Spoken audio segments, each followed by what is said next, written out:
Hi, guys. Welcome to Farmer Fridays, where I get to interview agriculturists all over the state of West Virginia and now all across the nation.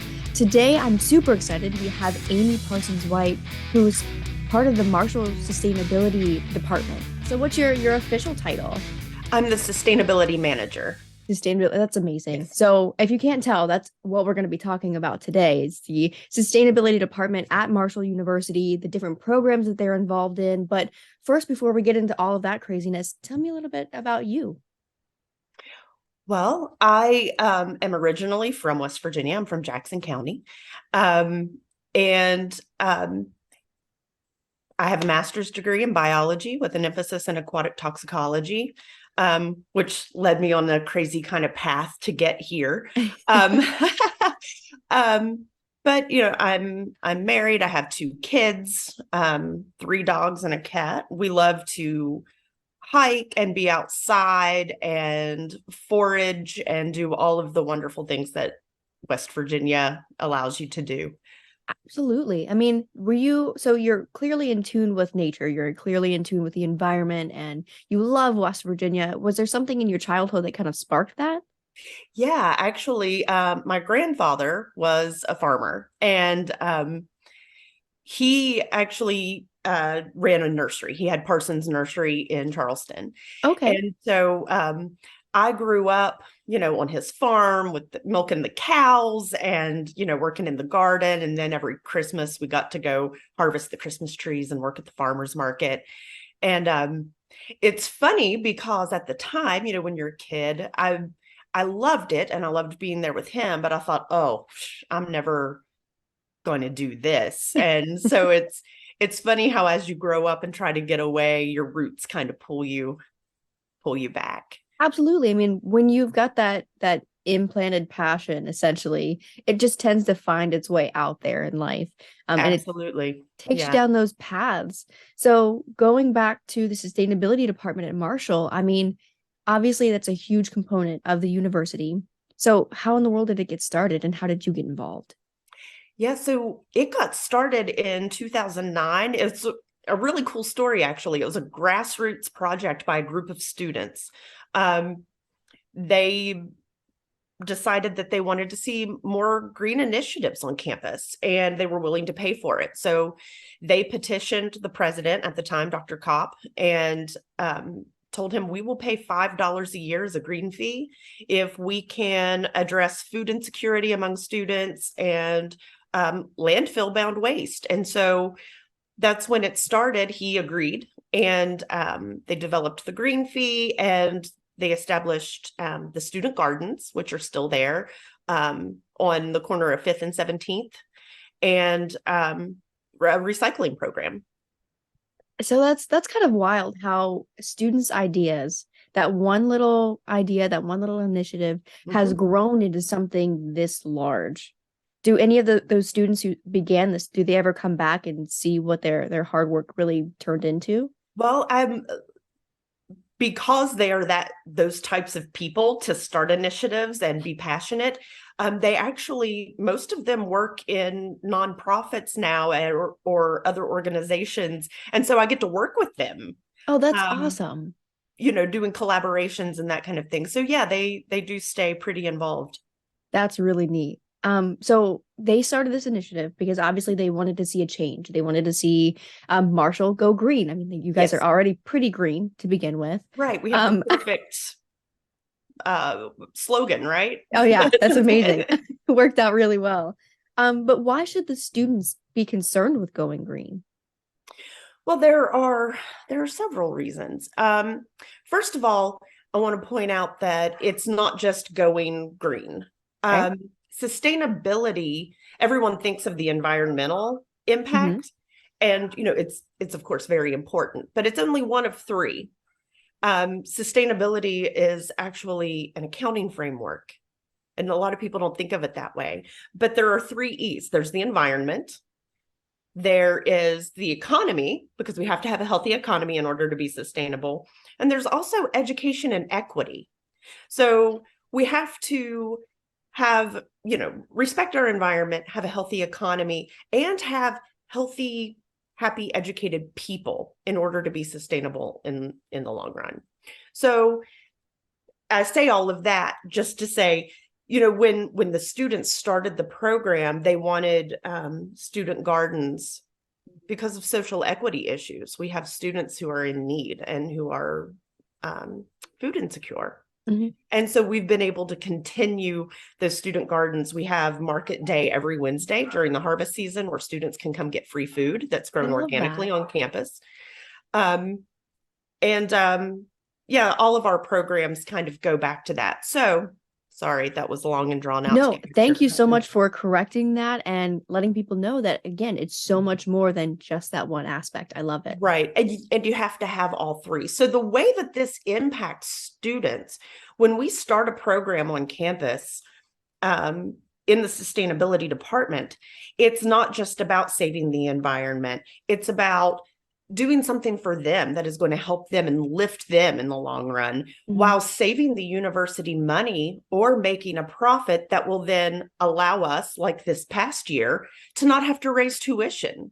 When everyone else is raising tuitions, we are able to start programs that draw in funds so that we don't have to do that. And so everyone benefits. Amazing. That is so awesome. So if anybody at home is in high school and is watching or listening, maybe just consider Marshall. That's amazing. That is huge. Yeah. So you guys have multiple different initiatives to keep this going and keep this in play. You already mentioned the student gardens. So can you go into a little bit more detail about that? Yeah. So we have raised beds and herb gardens. If anybody wants to come look at it, it's behind the Career Center beside Harless Dining on 17th Street. And everything there pretty much is edible. We have blueberry bushes, we have pollinator gardens, and lots and lots and lots of produce and herbs. So we have 2 gardeners that keep that up. They plant everything. Actually, it's February, so they're planting in the greenhouse now to be able to transplant. But students can come in and volunteer anytime they want. We have a lot of students that come in and say, I miss my garden. I'm not home to work in my garden. So they can come volunteer and work. And then as we harvest, we set up a market day every Wednesday.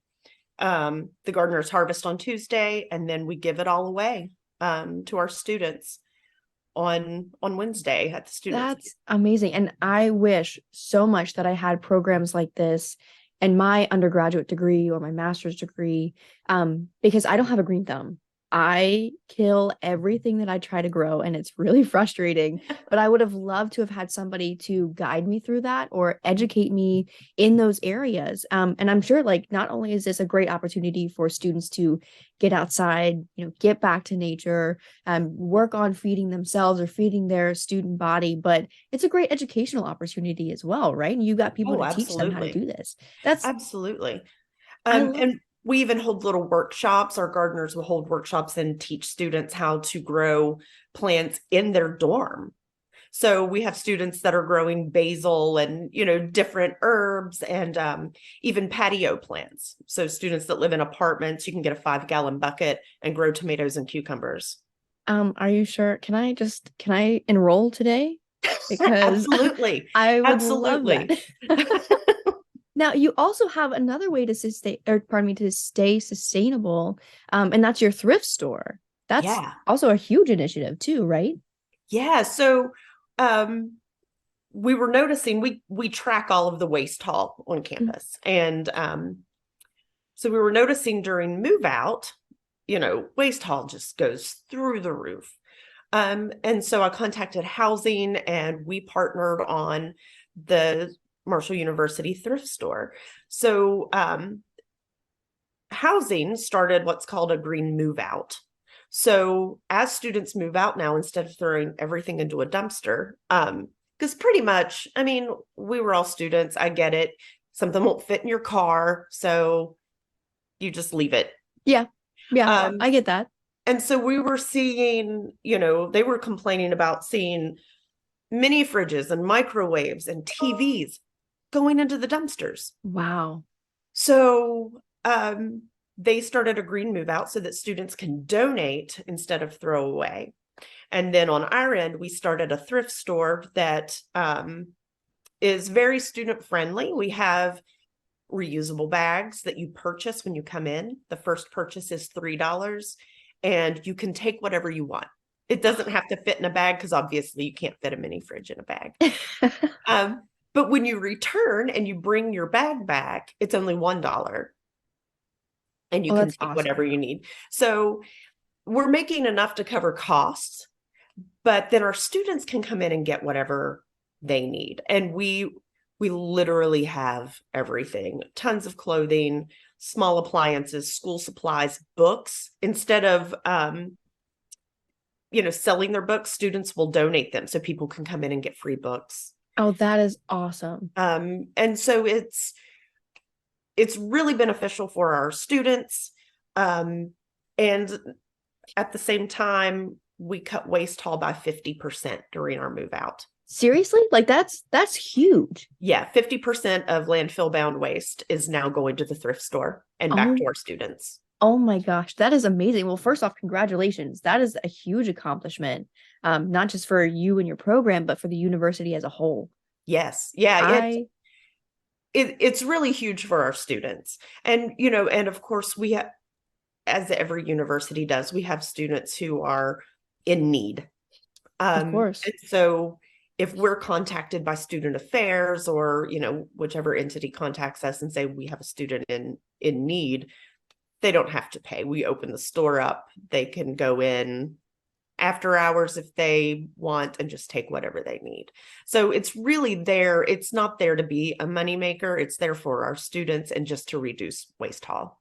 I love that. And that really creates an awesome environment for the students themselves Mhm. because then everybody feels, I guess, accepted and complete and they don't have to worry. A lot of people think when it's time to go to college, they only think about the tuition expense, tuition Right. and housing. Those are the first two things that always come up, but they don't understand that we also have to furnish a dorm. We've got to make sure that we have all of the necessary clothing because, I mean, in Marshall, you're also worried about, and that's the southern part of West Virginia, you're worried about, staying warm during the winter. And sometimes you wake up and it's spring and you go to bed and it's fall. Like it's crazy, You never that know what it's going to be like. right. So in Yeah. order to maintain that, you've got to have like the necessary clothing, you've got to have books, you've got to have, all of your desk supplies, but that all of those expenses really rack up. And you guys are creating a great way to make sure that students don't have to worry about that.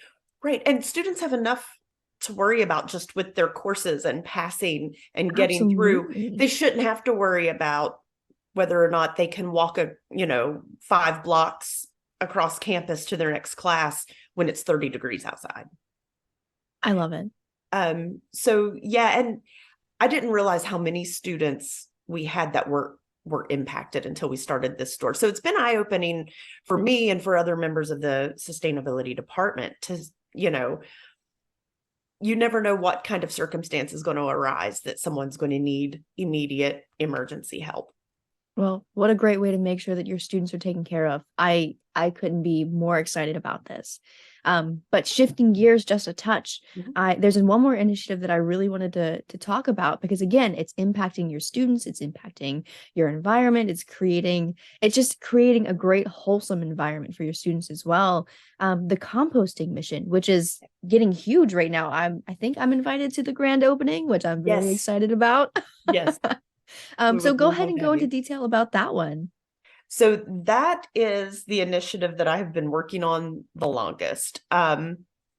We have just opened the first commercial compost facility in the state of West Virginia, which is really exciting. Right. So the way it works, we're taking all of the pre and post consumer food waste, office paper, cardboard, all of the lawn debris, and we're able to digest it. So we have it's called an exact bioreactor.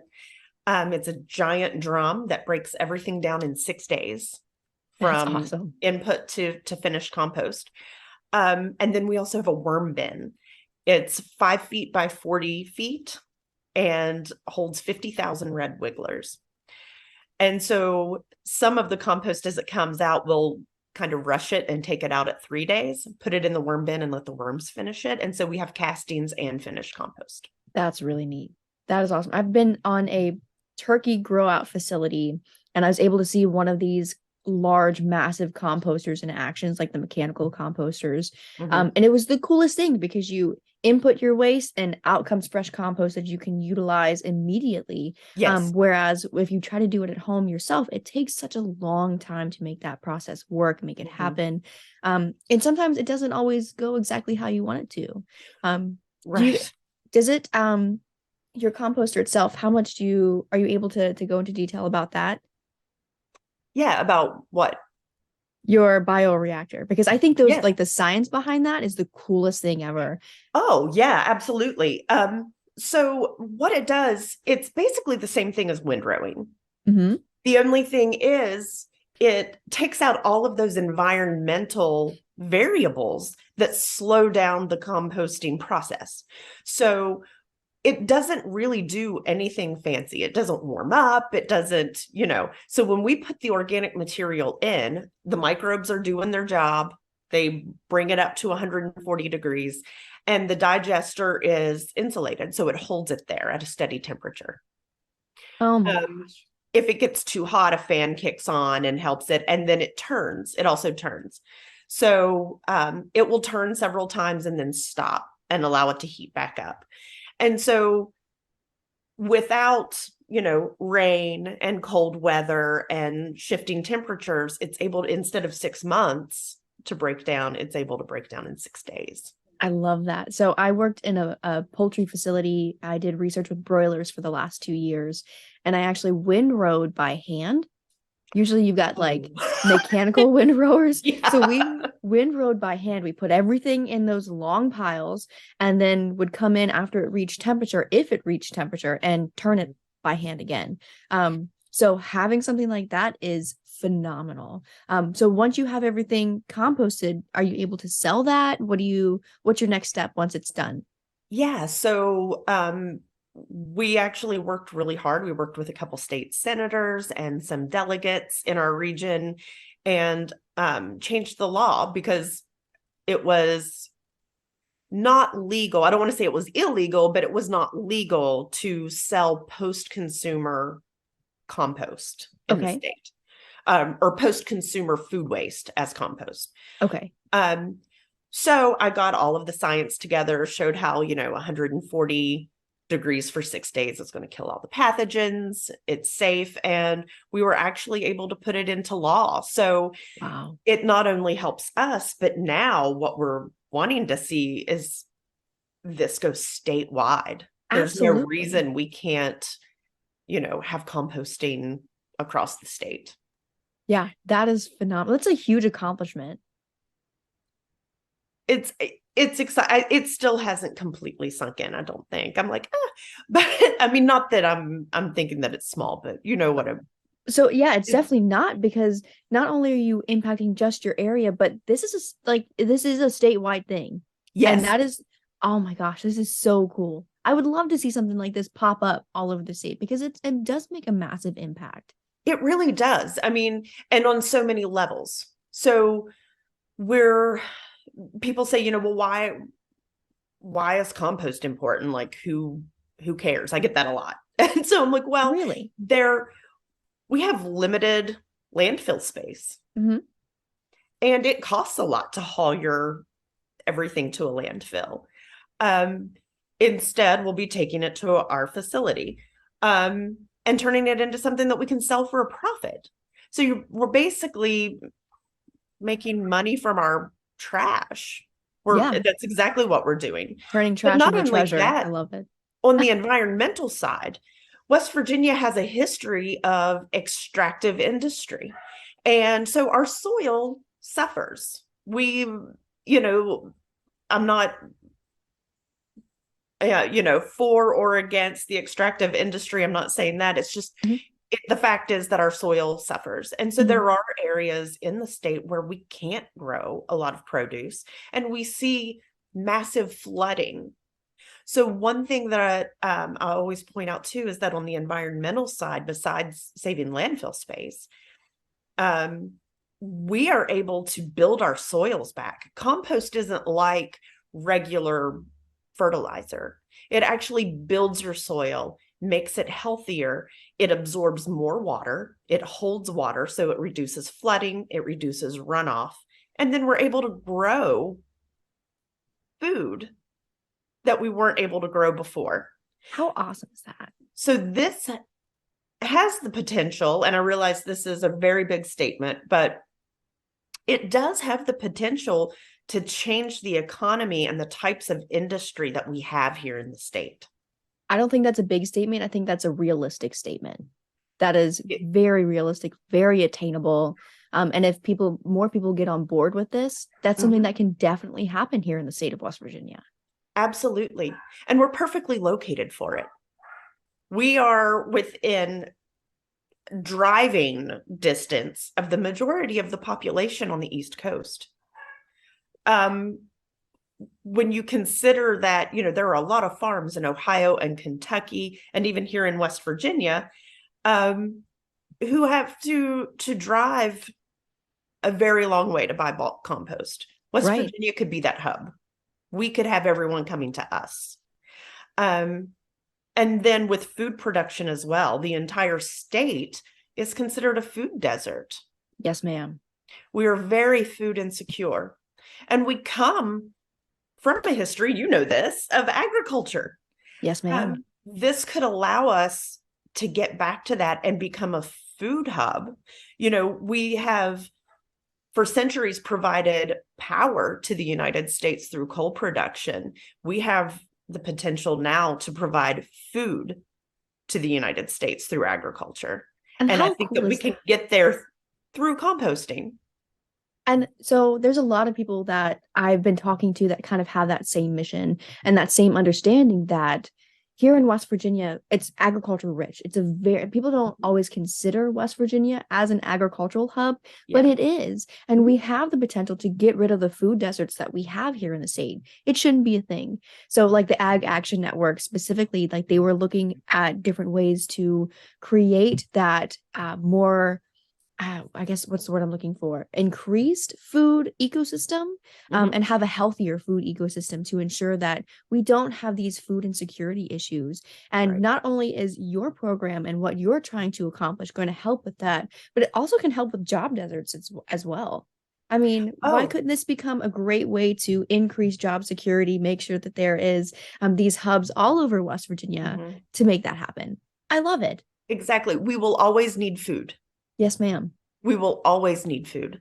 And so we are also touching on workforce development. We have started a specialty agriculture program at Marshall, which composting will be part of that training or that degree program. And we're working on micro credentials as well. So what a micro credential is, it's a very intense course. It will take about a semester to complete.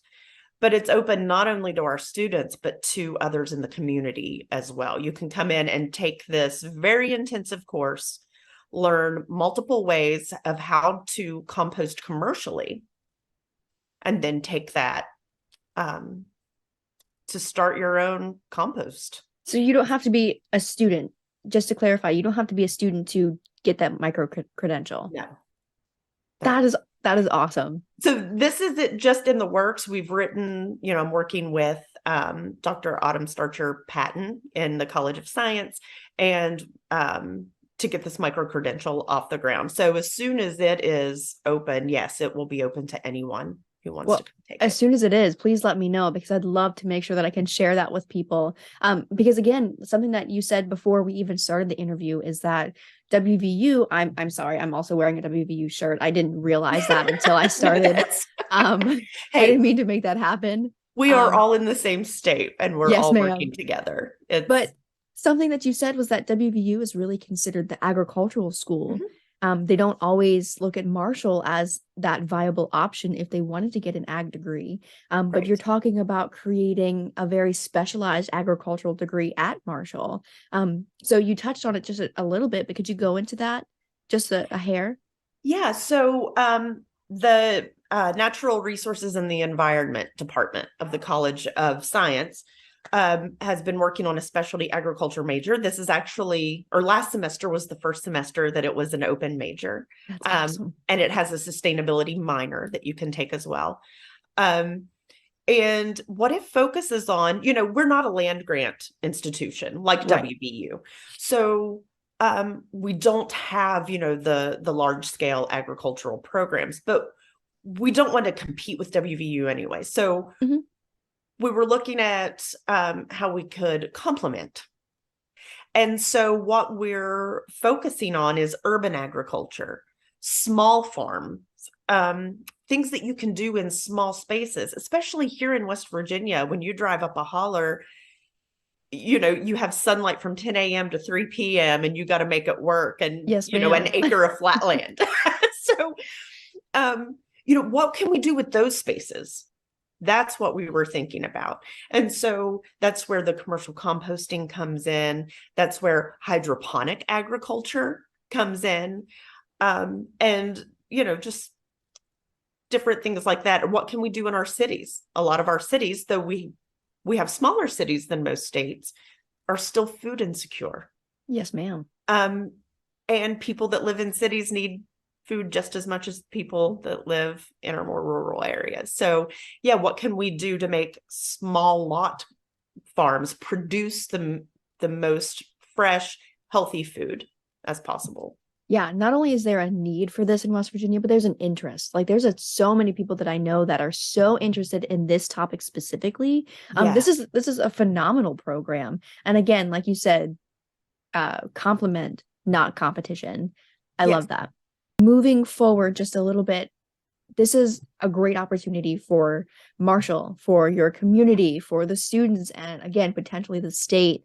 But I love the educational side of things as well. So what kind of educational opportunities or resources do you provide for the students and your community? So we do a lot of community workshops. We actually have one coming up on February 18th. That people can come to at the compost facility. It's free and open to the public. So we do a lot of that. We work with other nonprofits throughout the area, such as Unlimited Futures, which focuses on food security and entrepreneurship in the Fairfield neighborhood of Huntington. So, we work, and Coalfield Development. We work a lot with Coalfield Development because they do have a statewide reach. As far as on campus, like I had said, we're working on the micro credentials that will be for both our students and the community. But then we have the agriculture major, specialty agriculture. But I want to point out that it's not just for our ag majors as well. We're also working with professors in the College of Business to develop internships. So we're looking at agribusiness. So business majors can come in and internship or do an internship in operations or promotions, marketing, any of, supply chain demand. We're working on all kinds of internships to get people from all over the campus in and working at the facility. That's great. I mean, I say all the time, and I'm going to say it again, people who have listened to this podcast or listened to me talk, I say this phrase 24/7, but agriculture is so much more than cows, sows, and plows.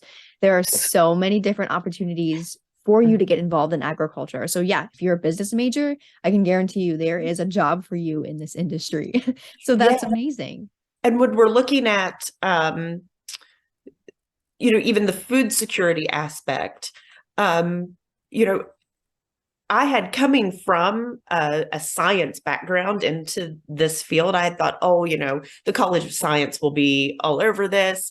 And not that they weren't, but I was really shocked at the other majors, the other departments around campus that came in with interest in sustainability and agriculture.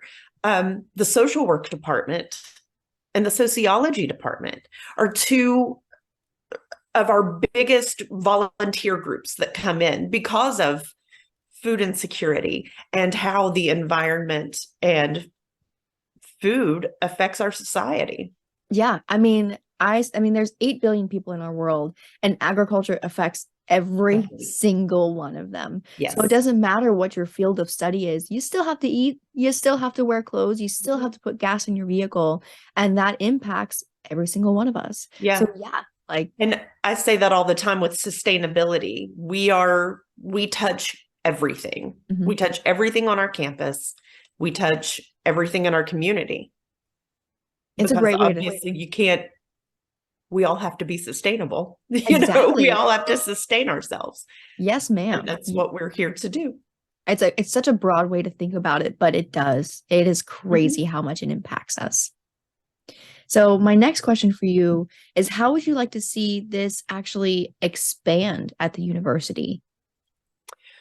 Um, well, I mean, we're working on expanding it within the university um, now, Right.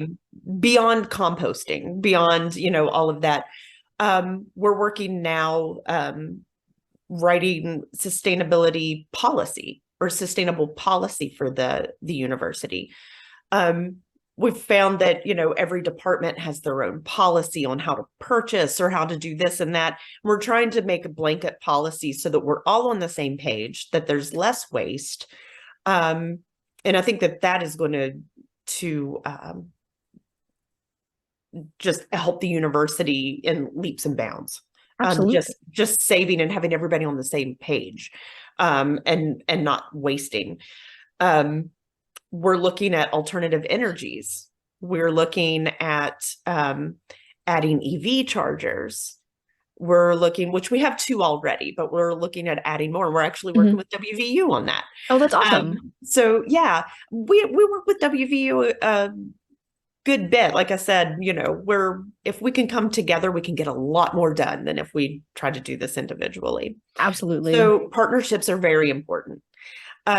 But yeah, we're working on all kinds of initiatives, and then also educating our students, because I think in our state we have such a lack of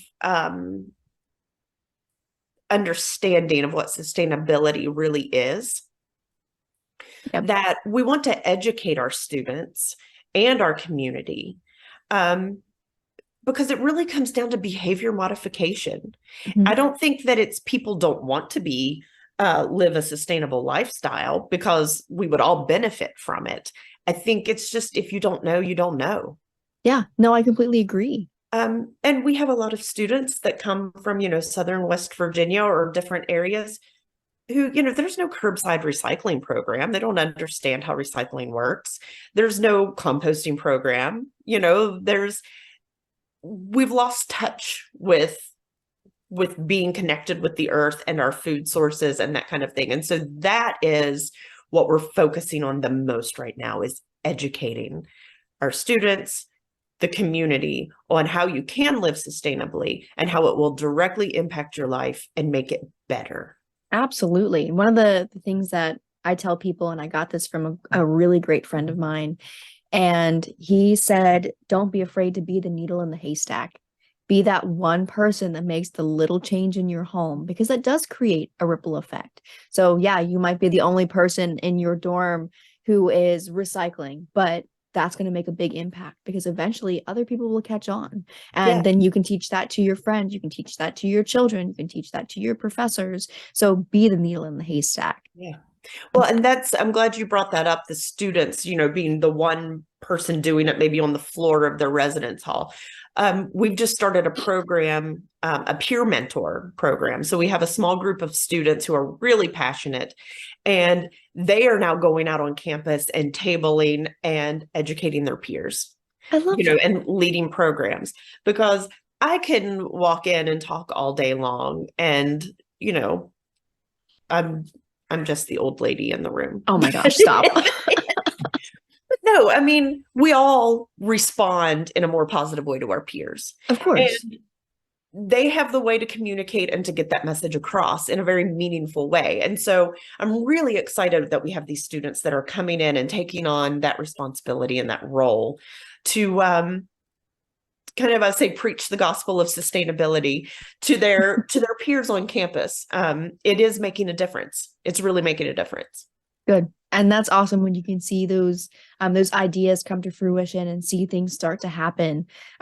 So Mhm. moving into that and along those same lines, how can somebody at home actually start to reduce their energy and resource consumption? What things can they do to make those small changes in their day-to-day lives?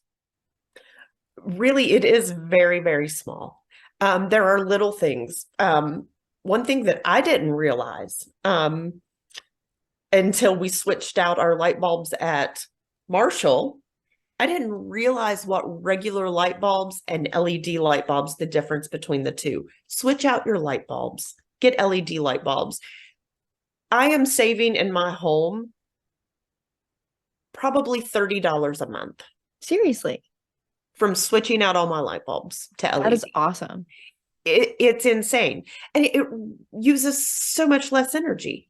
So little things like that. Watching your water consumption, making sure you don't have leaky faucets. They all seem so small, but it really adds up.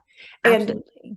the number one thing, and I will preface this by saying I understand that it can be very difficult. This is the one thing that can be difficult, is minimizing single-use plastic. Yes. We are, I can't emphasize enough the mountain of single-use plastic that the world is under right now, and it will always be here. It never goes away. Even when you put it in the recycle bin, because of the way plastic is made, less than 10% of what you put in the recycle bin is actually recycled. So Wow. what we need to do is just start moving away from single-use plastics. The good news is corporations are catching on to this and they understand this. And so you can now get a lot of things in aluminum or glass that you couldn't get before, both of which are infinitely recyclable. So if we can move away from single-use plastics, that's a huge one too that you can do in your home. And it doesn't have to be all at once. Start Right. with one product and move to the next. For me specifically, I really tried to get rid of plastic water bottles. That was my biggest thing. I would buy, I swear it was like a case or two a week. And at Yeah. one point I was like, this is insane. Why in the world am I doing this? So now I've got a ton of reusable water bottles and I try to make it fun. I know this sounds so silly, but I get really cute ones so that Yeah. I'm like happy to carry them around. I want to show them off, but it forces me to actually use that as opposed Mhm. to buying a case of water. And then something else, one of my friends, he hates using K cups because again, Oh, single-use plastics. So he's got it's a reusable like coffee strainer. It looks like a little K cup, but you yeah. put your coffee in, you wash it out when you're done, you just reuse it every day. Right. Yeah, and they now make reusable K cups. And it saves you money in the long run too. Yeah. It's way cheaper to just buy your own coffee and fill that than to buy all these little K cups. And actually the person that invented Keurig has come out and said that they regret that part. They weren't aware of the amount of waste that it would produce, I guess, and how Keurig would take off in popularity, and said that that's their biggest regret is the amount of waste that it causes. Wow, it's kind of cool, I guess. Okay, cool might not be the best word, but it's good that he is recognizing this. Mhm. And maybe they can come up with a better solution moving forward and maybe change the industry as a whole. Right. And I know they do make the reusable Mhm. ones now. So Keurig does. So, there are always options out there. And it might cost a little more to buy that reusable one up front, but it's going to be more efficient in the long run. Absolutely. Absolutely. So if you're listening at home, start with something small. Don't be afraid to try something small. Yeah. And if you need ideas, how can they get a hold of you? They can email our department at B Marshall Green. That's B as BE Marshall Green at marshall.edu. That's awesome. Yep. And so I'll get that, and Carrie Nillis, our sustainability coordinator, will get that, and one of us will get back to you. Do you guys have a website or Facebook or Instagram? We do. We are on Instagram at B Marshall Green. And we are on Facebook at Marshall Sustainability Department. Perfect. And what I'll do is when I post this, you guys can find all that information right in the post and you can click on those links. It'll take you right to their page. So maybe if you're a student, you can you can find that information right then and there if you're interested. And of course, that email address was talked about right in this podcast. So shoot them a message if you have questions or you're interested in becoming involved. Now, something that, okay, I'm going to kind of change gears a little bit again here. I talk about this all the time when I am speaking to a female agriculturist. Mm-hmm. Historically, agriculture is very male dominated. Talk to me about your experience as a woman in this field, and if you have any advice for future female agriculturists. Yeah. I think any male dominated field can be challenging or intimidating Of course. to get into. I've switched from one male dominated industry, which I worked in aquatic toxicology, over to another in sustainability and agriculture. So I've been dealing with this for a while. The advice that I would have for women going into it is, number one, know who you are, know what you know, and be confident. I love that. Just because something is male dominated doesn't mean that there isn't a place for us. There Yes, definitely is. We are needed. And, just know who you are. Go in with confidence and don't let anyone ever talk you down. Don't let anyone tell you that you don't know what you're doing just because you're female. And, that being said, not every male is going to do that to you. But it can be discouraging. You can have 50 men in agriculture root you on, but it just takes that one. I know. Comes in and is condescending. And, don't let that get to you. That's a reflection of them and not you. You stand tall and confident. Yeah. That's perfect advice. I love that so much. And again, I talk to a lot of people about this and I tell them all the time, please just stay persistent.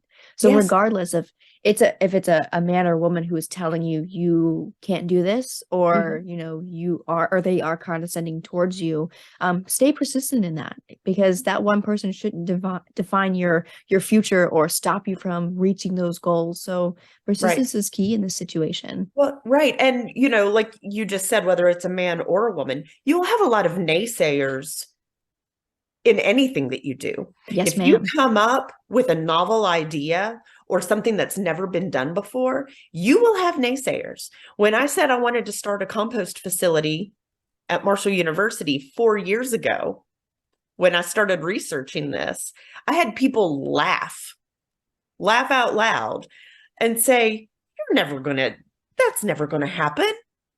People have tried before, it's failed, it's not going to happen. Well, I didn't listen to them. I'm not very good at taking no for an answer. So, I just kept going. And it never got to a point, even when we were struggling and COVID hit and things came to a complete standstill.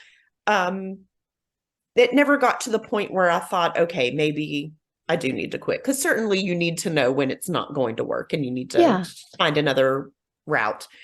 But I never got to that point and I didn't give up. And so even when people are telling you it can't be done because it's never been done before, well, you don't know if it can be done because it's never been done before. Maybe no one's ever attempted, or maybe they've never attempted it the way you want to do it. Trust in yourself, trust the process, and go for it. Gosh, I love that. If anybody is struggling at home and needs a motivational speech right now, that is it. That is it. Thank you so much for sharing that story. Oh, you're welcome. So I want to have as many young people in West Virginia inspired to go into agriculture or any type of entrepreneurship that will bring workforce development and economic security into our state. Yes, ma'am. And that actually leads me perfectly into the next question. And it's really about the future of agriculture. You are inspiring people to get involved in the future of agriculture. So my favorite speech is from E.M. Tiffany, and it's the FFA Creed. Yeah. And that begins with, I believe in the future of agriculture. Mhm. So why do you believe in the future of agriculture? I believe in the future of agriculture, much like E.M. Tiffany wrote in the poem, because I believe in the leadership in agriculture from ourselves. I believe in our ability to work and become self-sustaining and to provide for our neighbors. I believe in our ability as West Virginians to be that leader. And I think that we can do that here in West Virginia. I think that agriculture really, I mean, we've touched on it in the conversation. It affects every single person. And so I believe in the future of agriculture here in our state because we have the ability and we have the people that are willing to put in the work, learn new processes, become innovative, look at, maybe hydroponic agriculture in areas where we can't grow in the ground, compost facilities. We have that ability as West Virginians to move forward and develop an economy and a solid economic infrastructure in our state. I don't know if that Perfect. answers your question. That does 100%. I love that. You are so passionate about your program. You're passionate about sustainability and agriculture. And more importantly, I think you're passionate about the people of West Virginia and the future of West Virginia. So that's awesome to see. It's very inspiring, just so you know. I'm so excited right now. I can't wait for people to hear this message and hear this story. And I really hope that people also get inspired too and want to take action. I do too. And thank you. As Miss West Virginia, you have a big platform. And the fact that you're focusing on agriculture and that's also your passion, it makes me excited to see younger people coming up and getting back to our roots and coming back to, what's important for our people. And so, yeah, I think we're on the path to very good things and a good future in West Virginia. I love that. Well, thank you so much. And thank you so much for agreeing to be on this and sharing your story. Well, guys, that's actually the end of our podcast today. I wish I could keep talking to you more because, again, I love what you're doing. I'm super excited. I can't wait to see where this goes in the future. But because it's the end, hopefully you guys will continue watching and you will share this, like it, and make sure you tune in to see who I've got for next week for Farmer Fridays. As always, please remember to thank your farmers.